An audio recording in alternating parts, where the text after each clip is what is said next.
حافظ قرآن سپہ سالار جنرل حافظ سید عاصم منیر صاحب، جنہوں نے قرآن ہمارے مدرسے میں حفظ کیا ہے. ہمارا مدرسہ ہے جس میں انہوں نے قرآن کا حفظ کیا. لوگ پوچھتے ہیں مدرسے نے کیا دیا؟ مدرسے نے جنرل عاصم منیر آپ کو دیا ہے. موجودہ فضائیہ کے جو سربراہ ہیں، جس فضائیہ نے 4 گھنٹوں میں ہندوستان کو تگنی کا ناچ نچوا دیا، یہ موجودہ فضائیہ کے سربراہ کے والد نے مدرسے میں پڑھا ہے، انہوں نے مدرسے میں علم حاصل کیا ہے. یہ مدرسوں کی کارکردگی ہے. لیکن مدرسہ حق بولنا سکھاتا ہے، مدرسہ حق بات کرنا سکھاتا ہے. آج امریکہ اور اسرائیل جو ظالم ہیں اور دہشت گرد ہیں، وہ آج اخلاقی دنیا میں اپنے آپ کو زیرو کر چکے ہیں، اگرچہ وہ اپنے آپ کو سپر پاور کہتے ہیں. گزشتہ رات باوجود اس کے کہ امریکی صدر نے اعلان کیا، ٹرمپ نے، کہ ہم امریکہ ایران پر حملے میں شامل نہیں ہیں، مگر رات انہوں نے حملہ کیا ہے، ایران کی جوہری تنصیبات کو نشانہ بنایا ہے.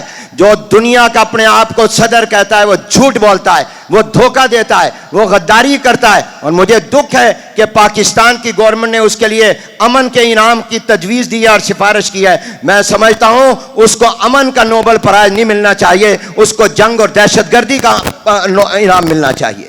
اس نے غزہ اور فلسطین میں مظلوم ہزاروں لاکھوں مسلمان ذبح کروا دیے، ان کا خون بہا دیا، اور وہ اب تک اسرائیل کی پشت پناہی کر رہا ہے، اب تک اسرائیل کو سپورٹ کر رہا ہے. وہ قرارداد اقوام متحدہ میں آتی ہے، اس کو ویٹو کر دیتا ہے، اس کو بائیکاٹ کر دیتا ہے. ہماری حکومت کو قطعاً نہیں چاہیے کہ وہ سفارش کرے. اگر حکومت یہ سفارش بھیجے گی، قرارداد بھیجے گی، اس کے ساتھ ہماری کوئی تائید نہیں ہوگی.